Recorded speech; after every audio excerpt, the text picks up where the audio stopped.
भजनों में राम का नाम न हो, उसे भजन को गाना ना चाहिए। जिस भजन में राम का नाम न हो, उसे भजन को गाना ना चाहिए। चाहे बेटी कितनों लाडो हो, उसे घर घर घुमाना ना चाहिए। चाहे पत्नी कितनी प्यारी हो, उसे भेद बताना ना चाहिए। चाहे पत्नी कितनों प्यारी हो, उसे भेद बताना ना चाहिए।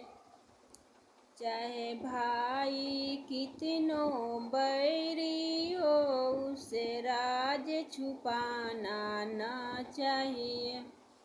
चाहे भाई कितनों बैरी हो, उसे राज छुपाना ना चाहिए। चाहे बेटा कितनों प्यारा हो, उसे सर पर चढ़ाना ना चाहिए। चाहे बेटा कितनों प्यारा हो, उसे सर पर चढ़ाना ना चाहिए।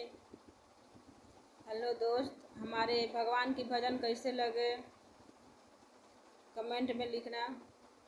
लाइक ज़रूर कर देना,